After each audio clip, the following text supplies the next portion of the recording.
Sir, और जो हम लोग इस वीडियो में अपने देखने वाले हैं वो टेंस टॉपिक है। जैसा कि हम लोग अपने इस चैनल पे इंग्लिश ग्रामर के बारे में पढ़ते हैं और अभी हम लोग का जो टॉपिक है वो टेंस टॉपिक है। तो चलो बिना अपना टाइम वेस्ट किए हुए हम लोग अपने टेंस टॉपिक को कवर करते हैं। तो जैसे कि अब टेंस टॉपिक में हमने कई बार किया है, तो टेंस टॉपिक जैसे हमने इससे पहले जो वीडियोस डाली हैं उसमें क्या टेंस है और जो हम लोग अब पढ़ने जा रहे हैं उस टेंस में डिफरेंस क्या है, ये दो चीज़ें बहुत इंपॉर्टेंट। मैंने जो पहले पढ़ाया था आप लोगों को बताया था कि ये टेंस के बेसिक हैं, ठीक है। जो बच्चे ये बिल्कुल नहीं जानते सब्जेक्ट क्या होती है, हेल्पिंग वर्ब क्या होती है, मेन वर्ब क्या होती है, या ऑब्जेक्ट क्या होते हैं, कॉम्प्लीमेंट क्या होते हैं, इन सबका मैंने हल्का हल्का सब कुछ वहाँ पे बता दिया। अब हम लोग जो यहाँ पे देखने वाले हैं वो ये देखेंगे कि टेंस के एप्लीकेशंस कैसे होते हैं, जो टेंस के और सारे अदर यूजेस होते हैं जो कि हमारे पेपर्स में आते हैं, या काफ़ी सारे अलग चीज़ें होती हैं। तो अब हम लोग उन्हें देखने जाते हैं। लेकिन उससे पहले भी जो हम अब टेंस पढ़ने जा रहे हैं उसका एक बेस टॉपिक होता है। बेस का मतलब कैसे टेंस के एक दूसरे पॉइंट एक दूसरे से रिलेट करते हैं। जैसे कि अगर टेंस पढ़ना है तो टेंस भाई आखिर में है क्या, ठीक है। सबसे पहले अगर हम अच्छे से ये जान जाते हैं कि टेंस क्या है तो वो हमारे लिए काफ़ी बेनिफिशियल होता है, ठीक है। तो चलो बिना अपना टाइम वेस्ट किए हुए हम लोग टेंस अपना स्टार्ट करते हैं, ठीक है। तो पहला जो हम लोगों का है वो है टेंस, ठीक है। अब टेंस में हमें जो पढ़ना है वो एक्चुअल में सबसे पहले तो हम ये जान लें कि टेंस क्या है। तो टेंस जो होता है ये अगर बात की जाए कि अभी पहले हम लोग समझ लेते हैं, इसके बाद इसकी डेफिनेशंस को देख लेंगे। तो जो टेंस होता है अगर इन्हें हम पॉइंट में बताते हैं तो ये पहले आप एक लिखते हो टाइम, ठीक है, और प्लस करते हो इसमें एक्शन। अब देखो काफ़ी सारे बच्चों को ये समझ नहीं होगा कि ये टाइम का लिख दिया और एक्शन लिख दिया, ये इक्वल्स टू होते हैं हमारे टेंस, ठीक है। अब काफ़ी सारे जैसे कि यहाँ पे समझ में आ रहा होगा कि हमेशा हम तो पढ़ते हैं कि जो ये टेंस होता है वो एक काल होता है, तो ऐसा नहीं है, टेंस कोई काल नहीं होता है, ठीक है। पहले ये अपने दिमाग से ये बातें निकालो। हमें ये समझना है कि एक्चुअल में टेंस होते क्या हैं, तो उन्हें हमें समझना पड़ेगा। और अगर हमने एक बार टेंस को समझ लिया तो हमेशा हमें बार बार उसमें ग्रिप नहीं करना पड़ेगा, बार बार हमें ये नहीं करना पड़ेगा कि भाई ये कैसे बना है वो कैसे बना है, या ये टेंस में जैसे कि अगर प्रेजेंट एंड डेफिनिट इसमें ये हेल्पिंग वर्ब आ रही है, प्रेजेंट परफेक्ट है तो इसमें हेड क्यों आ रहा है, क्या हम हेड का पास्ट एंड डेफिनिट में ही यूज़ नहीं कर सकते हैं।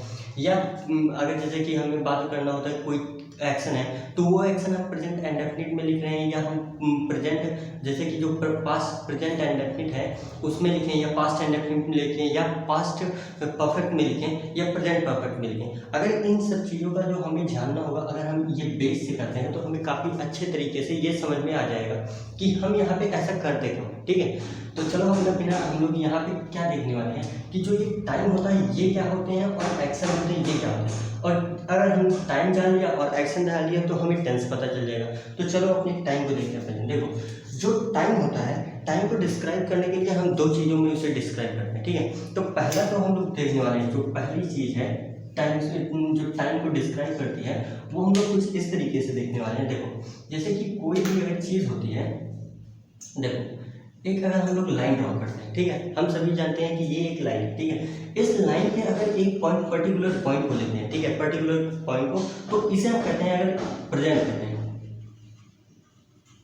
अब देखो ये अगर ये टाइम ये पॉइंट प्रेजेंट हुआ, देखो टाइम जो होता है उस वो रिलेशन में हम निकाल सकते हैं। जैसे कि अगर मान लो कोई एक चीज़ बतानी हुई गर्म है या ठंडी है, तो अगर कोई बाथ टब है, मान लो कोई टब है या कोई बर्तन है, उसमें अगर दोनों में पानी भरा हुआ है तो आपसे पूछा जाए कौन सा पानी गर्म है कौन सा पानी ठंडा है, तो जब आप उसमें अपने हाथों से चेक करोगे, आप उसे सेंस करोगे, तब आपको पता चलेगा कि कौन सा ठंडा है कौन सा गर्म है। उसी तरीके से ऐसे ऊपर से तो बता नहीं सकते हो कि कौन सा गर्म है कौन सा ठंडा है। जब आप ठंडे वाले पानी में हाथ डालोगे तो आपका हाथ तो नॉर्मल, अगर मान लो वो नॉर्मल पानी है तो वो नॉर्मल रहेगा, लेकिन जब दूसरे वाले पानी में हाथ डालोगे तो उस दूसरे वाले पानी की अपेक्षा देखो, जैसे कि ये एक बात है, ये एक वो है, ठीक है, और एक जगह ये है, ठीक है। अब मान लो इस टब में क्या रखा हुआ है, इस टब में हमारे रखा हुआ है पानी है इसमें, ठीक है, और इसमें भी पानी, ठीक है।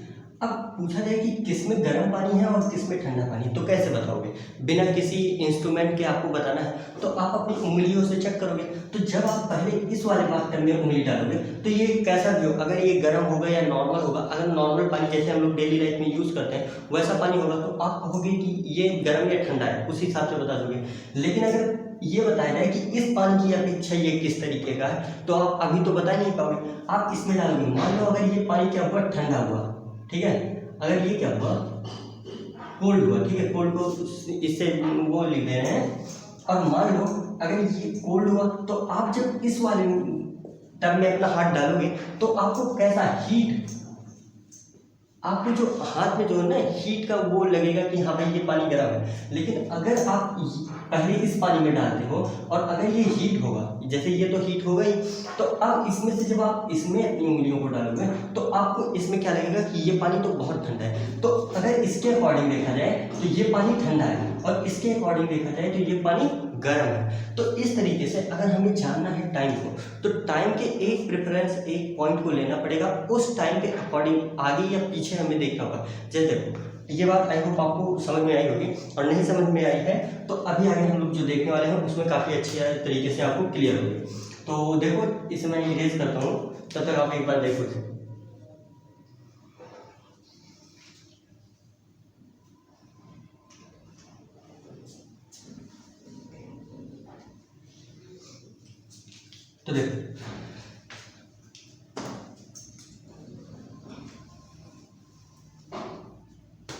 तो देखो जब यहाँ पे हम एक पॉइंट लेते हैं, जो हम लोग देख रहे थे कि इसमें एक मान लो अगर ये लाइन है, ठीक है। अब इस लाइन के अकॉर्डिंग हम देखेंगे कि कहाँ कौन सा टाइम रिलेट करता है। मान लो अगर ये टाइम प्रेजेंट है, कोई एक पर्टिकुलर टाइम वो प्रेजेंट है, तो अब इस पॉइंट के अकॉर्डिंग हम बताएंगे कि कौन सा किस टाइम है। अगर इस टाइम के पीछे जो भी पीछे इस टाइम पे होगा, इस पॉइंट पे, इस पॉइंट पे, इस पॉइंट पे, इसके पीछे जितना भी टाइम होगा, क्योंकि टाइम तो हमारा ऐसे ऐसे चल ही रहा है, ठीक है, ऐसे ऐसे चल रहा है, तो ये जितना भी यहाँ से इस पीछे वाला जितना पार्ट होगा ये क्या बन जाएगा, पास्ट। ठीक है, ये बात आई होप आपको समझ में आई होगी।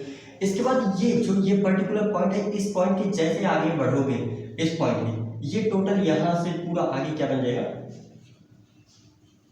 बन नहीं जाएगा। जो फ्यूचर होता है वो आगे आता रहता है, क्योंकि देखो टाइम क्या है, टाइम हमेशा चलती रहता है। टाइम जो होता है वो चलने वाला प्रोसेस, अगर टाइम हमेशा चल रहा है तो क्या करोगे कि अब यहाँ पे अगर ये फ्यूचर है और ये पास्ट है, ठीक है, तो यहाँ बीच में जो एक मूवमेंट होता है, जैसे ये टाइम देखो, जिस टाइम पे मैं वीडियो अपनी रिकॉर्ड कर रहा हूँ, ये क्या है, ये हमारा प्रेजेंट टाइम है, ठीक है। लेकिन जब ये वीडियो बन चुकी होगी तो ये जैसे ही बनती जा रही है, जैसे जैसे अभी जो कुछ देर पहले हम लोगों ने देखा, जो ये बात करने वाला यहाँ पे बोले हैं कि ये सारे पास्ट बन चुके हैं, और जो ये एक क्षण है, ये एक क्षण पल, वो हमारे लिए प्रेजेंट है, और जो आने वाला समय है वो फ्यूचर है, ठीक है। तो आई होप आपको ये समझ में आया होगा कि ये प्रेजेंट क्या है, फ्यूचर क्या है और पास्ट क्या है, ठीक है। ये तीन चीज़ें आपको समझ में आई।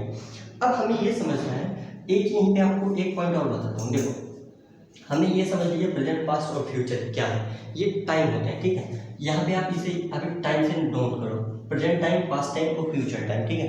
अब यहाँ पे मान लो यही वाली लाइन मैं फिर से ड्रॉ करता हूँ, ठीक है। अब यहाँ पे मान लो इस पॉइंट पे क्या है, प्रेजेंट, ठीक है। अब मान लो यहाँ पे मैं एक पॉइंट लेता हूँ ए और एक पॉइंट लेता हूँ बी। अब ए और बी क्या है, दो पॉइंट्स हैं।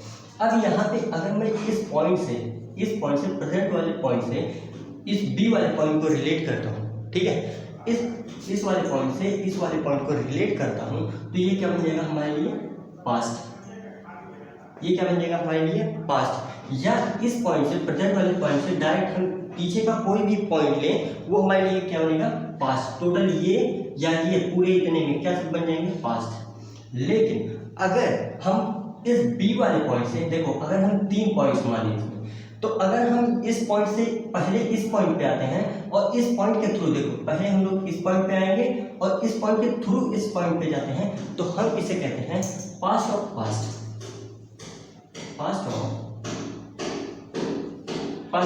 अब ये पास्ट ऑफ पास्ट कैसे आया, देखो मैंने बताया यहाँ पे जो कि अगर प्रेजेंट के किसी पॉइंट से आप पुराने किसी पॉइंट पे जाते हैं, मान लो ये हमारा ये हमारा प्रेजेंट है, ठीक है। इस प्रेजेंट के टाइम पॉइंट से आप पास्ट पे आए, मान लो इस पॉइंट पे आ गए, ठीक है। अब इस पॉइंट से अगर आप किसी और पॉइंट को रिलेट करते हैं, तो ये जो पूरी ड्यूरेशन बनेगी, ये बनेगी past of past. I hope आप लोग, देखो एक एग्जांपल आपको देता हूँ। देखो मैं कहता हूँ, जब मैं राम के यहाँ गया था, अब ये बात आप समझना, मैं पहले प्रेजेंट में खड़ा हूँ और मैं स्पीकर हूँ, मैं कह रहा हूँ मैं जब राम के घर गया था तो राम जा चुका था, ठीक है। तो इसका मतलब क्या है, जब राम के घर पहुंचे थे उससे पहले राम जा चुका था, तो राम के जो जाने का काम है वो क्या बन गया, पास्ट ऑफ पास्ट बन गया। तो यहाँ पे आपको ये भी समझ में आ गया होगा कि पास्ट ऑफ पास्ट किसे कहते हैं, ठीक है। तो आप इसे नोट कर सकते हो कि क्या, प्रेजेंट, पास्ट और फ्यूचर, और इसके बाद पास्ट ऑफ पास्ट कैसे आए ये समझोगे, ठीक है। तो ये समझ में आ गया होगा, आई होप। तो आप लोग इसे नोट करो। इसकी शॉट ले लो यार। और सबसे अच्छा तरीका तो यार यही होता है कि आप लोग खुद की कॉपीज़ में नोट्स बनाओ, ठीक है। अगर खुद की कॉपी में अपनी नोट्स बनाओगे तो वो ज़्यादा बेनिफिट आप लोगों को पहुंचाएगा। क्यों? क्योंकि यार जब हम अपने हाथों से लिखते हैं तो वो जो होता है हमारे दिमाग में काफ़ी अच्छी तरीके से जाता है, ठीक है। तो अब मान लो यहाँ पे हम लोग क्या करने वाले हैं, यहाँ पे जैसे हम लोगों ने टाइम देख लिया, ठीक है। टाइम हमारा एक पॉइंट ये, मैंने क्या कहा था, टाइम का एक पॉइंट, तो हमने ये समझ लिया कि जो प्रेजेंट है, पास्ट है और फ्यूचर है, ठीक है। और इसी का एक सब पार्ट मैंने क्या बता दिया, पास्ट ऑफ पास्ट। और जिन लोगों को नहीं समझ में आया, परेशान बिल्कुल भी मत होना, क्योंकि आने वाली वीडियोस आगे जो आएंगी उनमें मैं काफ़ी बारी इन चीज़ों को कवर करूँगा, तो आप लोगों को अच्छी तरीके से क्लियर हो जाएगा। दूसरी बात देखो, जो हमारा दूसरा पॉइंट है वो है कि अब जो टाइम देखते हैं उसे एक रेफरेंस पॉइंट में और देखते हैं। वो क्या होते हैं, देखो जो टाइम होता है इसे हमने ये बता दिया कि टाइम किस किस तरीके से हम उसे समझ सकते हैं, लेकिन जो अब एक्चुअल में डाटा फैक्ट्स होते हैं उन्हें हम कैसे रिप्रेजेंट करते हैं वो देखो। एक तो टाइम जो होता है, टाइम क्या होता है, दो पॉइंट्स में हम डिवाइड करते हैं। एक होता है पॉइंट ऑफ टाइम और एक होता है ड्यूरेशन ऑफ टाइम, ठीक है। अब ये पॉइंट ऑफ टाइम क्या होते हैं, ड्यूरेशन ऑफ टाइम क्या होते हैं, ये भी हमें जानना उतना ही इंपॉर्टेंट है जितना कि ये है। क्यों? क्योंकि अगर हमने टाइम को अच्छे से समझ लिया, एक्शन को समझ लिया, तो हमारा टेंस बनेगा, और टेंस के बाद हम लोग काफ़ी अच्छी चीज़ देखने वाले हैं। तो देखो अब यहाँ पे जैसे हम इसे एग्जाम्पल से समझते हैं, देखो मान लो एक पॉइंट ए है और एक पॉइंट बी है, ठीक है। तो अब मान लो इसके और इसके बीच में मान लो ये किसी का घर है, उसे ए पॉइंट से बी पॉइंट पे जाना है, ठीक है। तो इसके जो पूरे जाने में अगर समय लगा, मान लो इसे 2 घंटे लगे, 2 आवर्स लगे, ठीक है। अगर इसे पूरा 2 आवर्स लगते हैं अपने घर जाने में, तो ये क्या हो जाएगा, इसकी ड्यूरेशन हो जाएगी, ठीक है। ये क्या हो जाएगा कि दो यहाँ से पूरा जो यहाँ से इसके घर के बीच की जो दूरी है वो कुछ भी हो, लेकिन उसे तय करने में उसके द्वारा समय लिया जाएगा। अगर समय लिया जाता है तो वो क्या हो जाएगा, उसका ड्यूरेशन हो जाएगा। अब यहीं पे मान लो कि एक पॉइंट लेते हैं, बीच की एक पॉइंट लेते हैं, ये क्या होगा, एक पॉइंट, कोई एक पॉइंट ले लेते हैं कि इतने बजे वो वहाँ पे पहुँचा, मतलब मान लो ये होता है, एक पॉइंट होता है 3 PM, ठीक है। तो ये क्या हो जाएगा, हमारा एक पॉइंट हो जाएगा, केवल उस पॉइंट को रिफर करेंगे, 4 o'clock 5 o'clock। तो इस तरीके के जो पॉइंट्स होते हैं, एक पॉइंट को हम पिन पॉइंट करते हैं, या किसी बड़े, जैसे मान लो अगर ये ऐसा नहीं है कि किसी एक घंटे या उसे हर चीज़ के रेफरल, वो हमारे डिपेंड करेगा कि किसके अकॉर्डिंग हम बोल रहे हैं। जैसे कि देखो जो लैंग्वेज होती है उसे हमें ये समझना ज़्यादा इंपॉर्टेंट है कि किसके रेफरेंस में बात कही जा रही है। मान लो देखो अगर 2000 में देखो, जैसे 2022 क्या है, 2022। अब अगर 2022 के लिए हम पास्ट की बात करें, तो अगर ईयर के थ्रू हम इसे क्या करेंगे, ईयर के थ्रू अगर हम इसे देखते हैं, तो यहाँ पे जो 2000 देखो, तो 2022 के लिए जो 2021 है और 2023 है, देखो तो जो 2021 है ये क्या बन जाएगा, 2022 के लिए पास्ट, ठीक है। और जो 2023 है ये क्या बन जाएगा, फ्यूचर। और यहाँ पे ये क्या है, इसे हम इसके थ्रू हम ये कर रहे हैं, क्या कर रहे हैं, रिलेट कर रहे हैं, किसके अकॉर्डिंग, किसके वो बता रहे हैं, थ्रू 2022 के हिसाब से हम रेफरेंस निकाल रहे हैं कि 2021 में या 2023 में। तो इसलिए 2022 को इसे हम प्रेजेंट सेंस में लेंगे, और 2021 जो हुआ इसे हम पास्ट मानेंगे, 2023 फ्यूचर मानेंगे। अब देखो इसी तरीके से मैंने क्या कहा, ये आपको समझाने के लिए ये था कि किस हम उसमें, जैसे ये नहीं है कि किसी एक पॉइंट को ये रेफर करता है, किस सिचुएशन में ये कहा जा रहा है वहाँ पे वो डिपेंड करता है उसके ऊपर, ठीक है। तो यहाँ पे जो हमने ये भी समझ लिया कि जो पॉइंट होते हैं पॉइंट ऑफ टाइम होते हैं और ड्यूरेशन ऑफ टाइम होते हैं, ठीक है। तो ड्यूरेशन क्या होती है वो तो हम बहुत आसानी से पहचान लेंगे, लेकिन कभी कभी पॉइंट वाले टाइम में जो पॉइंट ऑफ टाइम होते हैं उसमें थोड़ी सी कन्फ्यूजन्स होती हैं, तो उसके लिए परेशान मत होना। आगे जब आएंगे सेंटेंसेस आएंगे हम लोग करेंगे, तो उन पे हम लोग डिटेल में एक्सप्लेन करेंगे और पढ़ेंगे भी कि कैसे वो हो रहे हैं, कैसे वो अपने रोल को रेफर कर रहे हैं, ठीक है। तो चलो इसे आप लोग नोट कर लो। टाइम के बारे में हम लोगों ने देख लिया, ठीक है। अब चलते हैं हम लोग देखेंगे इसके बाद एक्शन क्या होता है। देखो अब हमें जो देखना है वो देखना है एक्शन क्या होता है भाई। जैसे हमने टाइम के बारे में देख लिया, ठीक है। अब हमें देखना है एक्शन। एक्शन क्या होता है, ठीक है। देखो एक्शन क्या होता है, कोई भी काम करना, जैसे कोई भी किया जा रहा है काम तो उसे ही तो एक्शन कहोगे। मतलब जब मूवीज वगैरह रहते हैं कहते हैं स्टार्ट करो अपना एक्शन, ठीक है, तो एक्शन जो रोल प्ले किया जाता है वही एक्शन होता है, ठीक है। तो अब मान लो मुझे एक्शन बोलना है कि हम एक्शन कर रहे हैं, ठीक है, तो एक्शन कितने टाइप के होते हैं या कैसे हम समझ सकते हैं ये हमें जानना है। तो देखो जब कोई भी आप काम करते हो या अपने टाइम में आसपास देखो, या तो कोई काम जो होता है वो कंप्लीट हो गया होता है या तो कंटिन्यू होता है। मतलब कि अगर बात की जाए तो केवल दो टाइप के एक्शन होते हैं नॉर्मली, अगर देखा जाए तो दो टाइप के एक्शंस होते हैं, ठीक है। एक तो ऐसे होते हैं कि जो चल रहे होते हैं और एक ऐसे होते हैं जो खत्म हो गए थे। एक क्या होते हैं अपने कंप्लीट स्टेट में होते हैं, एक क्या होते हैं कंप्लीट होते हैं, दूसरे क्या होते हैं, एक मिनट यहाँ पे हम लोग अच्छे से समझते चलते हैं, और एक दूसरे क्या होते हैं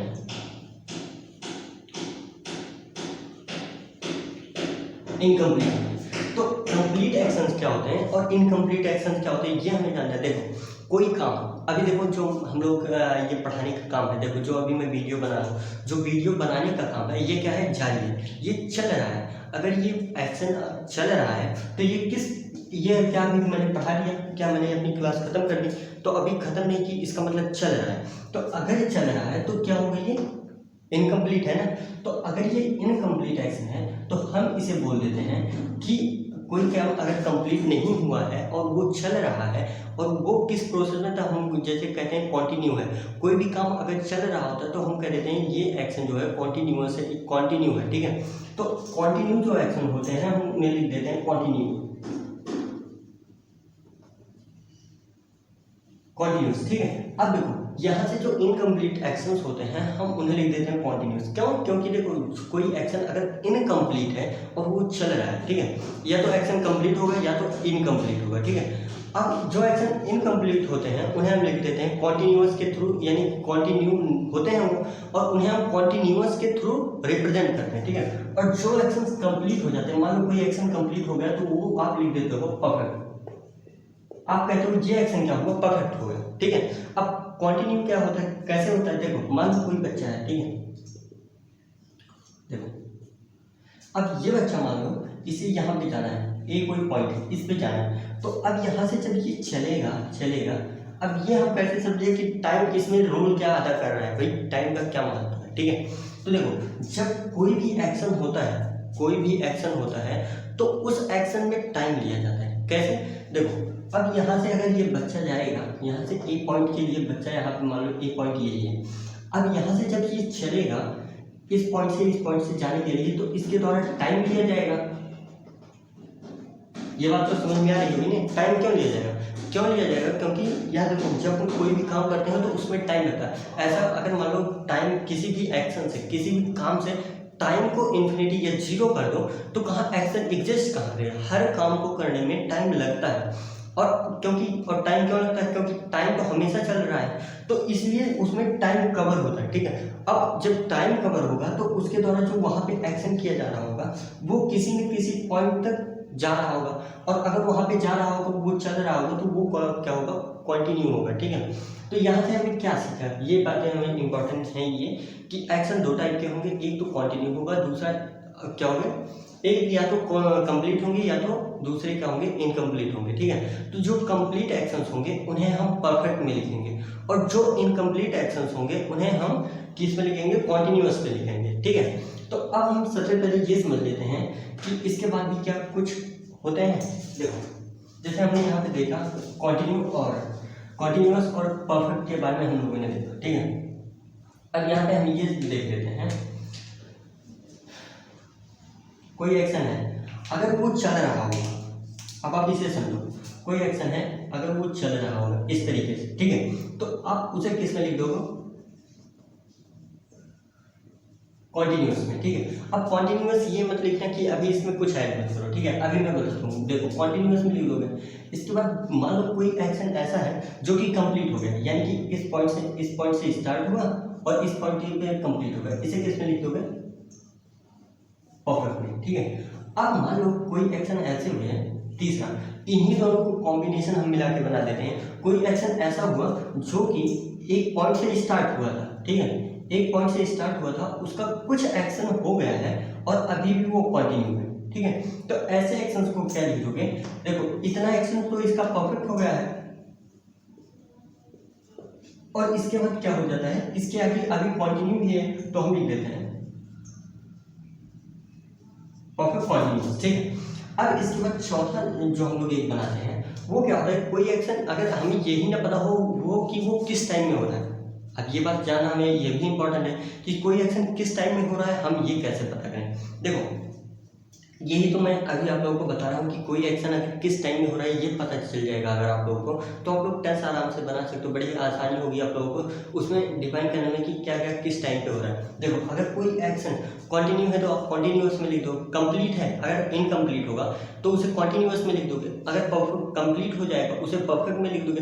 अगर कुछ काम परफेक्ट हो गया है और कुछ चल रहा है तो आप उसे परफेक्ट कंटिन्यूअस में लिख दोगे। लेकिन अगर मान लो कोई एक्शन ऐसा है जिसका हम टाइम न बता पाए कि वो किस टाइम में हो रहा है, जैसे कि अगर मैं कहूँ वे लोग जाते हैं, ठीक है, तो अब उन लोगों के जाने का काम क्या कंटिन्यूअस में हो रहा है, क्या आंखों के सामने चल रहा है वो काम हो रहा है, नहीं हो रहा है, क्या वो काम हो चुका है, नहीं हुआ अभी, क्या वो जो हो रहा है अभी कुछ हुआ है कुछ नहीं हुआ है। तो ऐसे एक्शन जैसे हम डिफाइन ना कर पाए कि वो उनका टाइम हम एक्यूरेट ना बता पाए कि वो कब हो रहे हैं, तो हम उन्हें बता देते हैं कि वो किस में है, एंड, ठीक है। अब इसमें भी हमें कुछ चीज़ें इंडेफिनिट के बारे में जाननी होती हैं, ठीक है, कि इंडेफिनिट भी दो, इंडेफिनिट में किस तरीके के हम सेंटेंसेस बनाते हैं और उसमें किस तरीके के यानी कि जैसे कि और इंडेफिनिट जो होते हैं ना उसमें थोड़े और चेंजेस होते हैं जो कि हम लोग आगे देखने वाले हैं। अभी यहाँ पे आप लोग इसे नोट करो कि कैसे कैसे हम लोग करते हैं। कोई एक्शन अगर कंटिन्यू होगा तो कंटिन्यूअस में लिख देना, परफेक्ट होगा तो परफेक्ट में लिख देना, और अगर कुछ काम परफेक्ट होगा और कुछ कंटिन्यू तो उसे परफेक्ट और कंटिन्यू में लिखते हैं। और इसके बाद एक एक्शन होता है जिसे हम इंडेफिनिट में लिखते हैं, ठीक है। ये एक्शन तो नहीं होते हैं, ठीक है,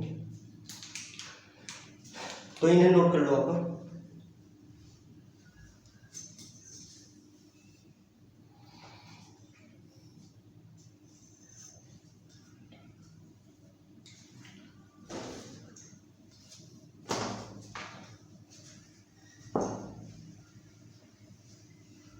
देखो अब हमने यहाँ से देखा क्या, सीखा क्या, या हमें मिला क्या, हमने यहाँ ये देख रहे थे आई होप कि देखो प्रेजेंट है, प्रेजेंट यहाँ पे मैंने लिखा था टाइम, ठीक है, ऊपर आप लोग समझ लेना टाइम लिखा था। अब प्रेजेंट में हम क्या क्या मतलब कि प्रेजेंट के साथ किस तरीके के एक्शंस होते हैं, मैंने एक लिखा था कि ये होता है continuous, continuous, perfect, perfect continuous और इंडेफिनिट, ठीक है। तो हमने ये देखा था कि प्रेजेंट के साथ जो होते हैं कितने कितने टाइप के एक्शंस हम ऐड कर सकते हैं और कितने टाइप के टेंसेस बना सकते हैं। तो यहाँ से हमें मिलता है कि present continuous, present perfect continuous और प्रेजेंट इंडेफिनिट, ठीक है। आई होप आपको ये क्लियर हो रहा होगा कि अब हमारे टेंसेस कैसे बने होते हैं, ठीक है।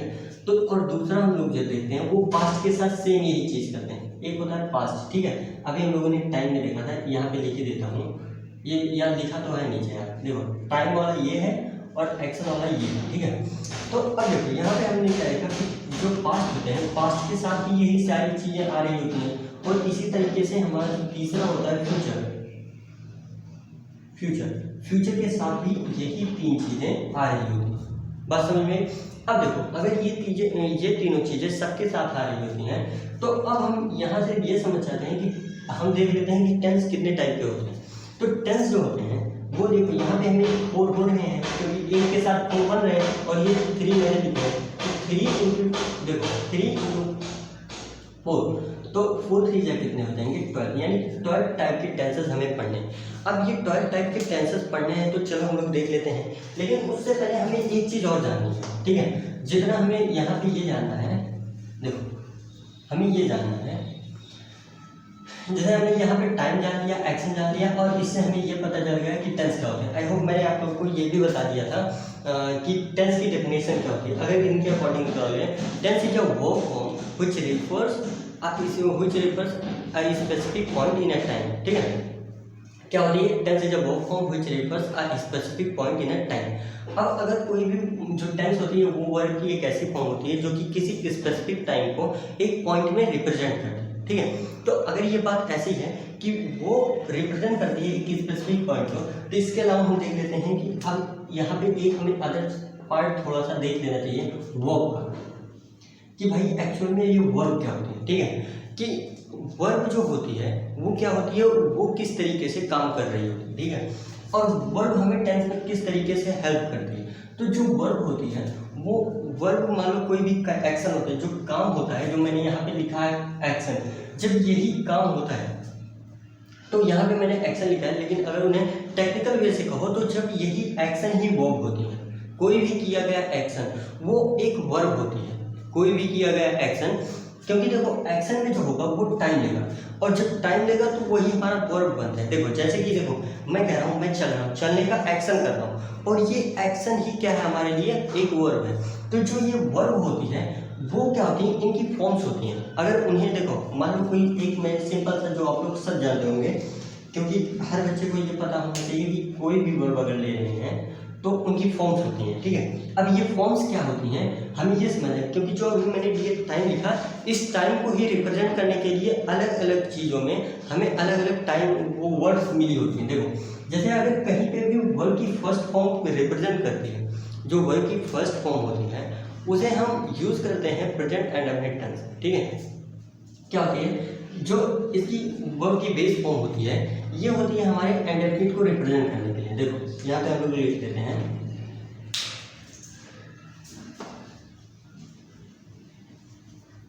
देखो जो वर्ब होती है वो अगर बात की जाए तो मान लो अगर हम लोग एक सिंपल सी वर्ब लेते हैं गो, ठीक है, ठीक है। तो अब जो गो की फॉर्म होती है वो होती है गो,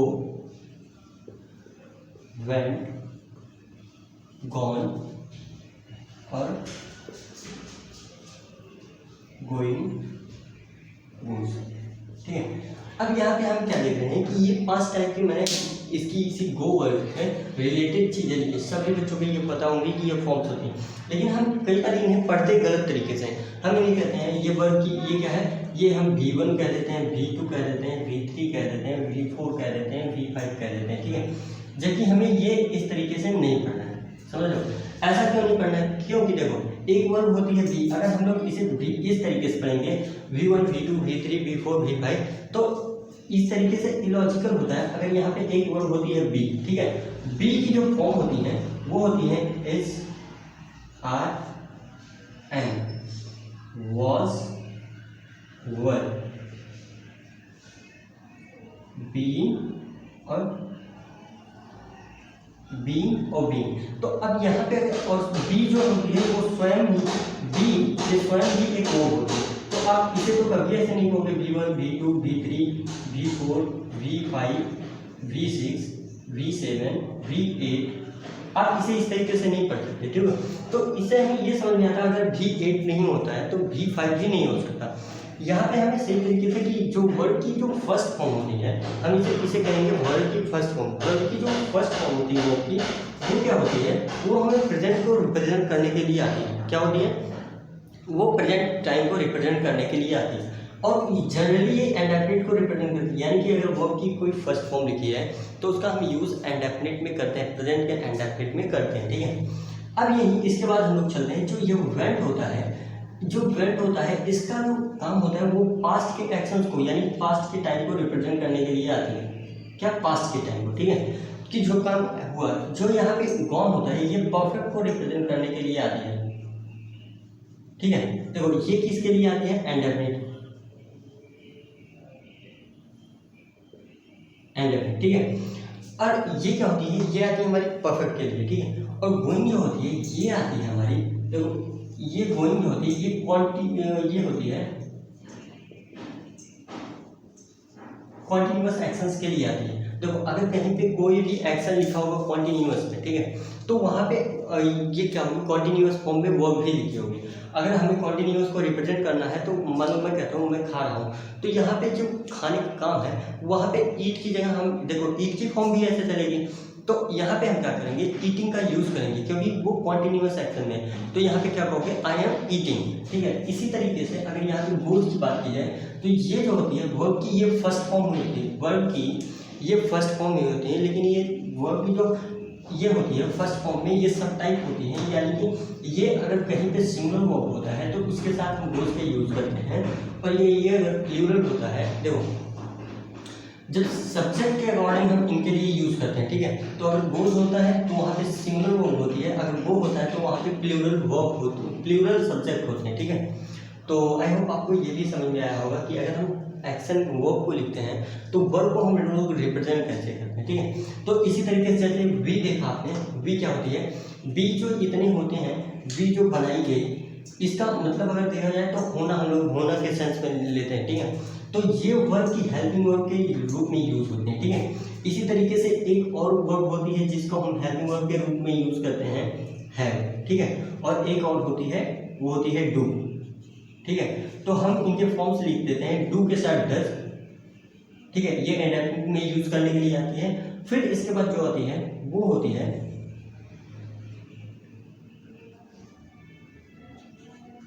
डिड,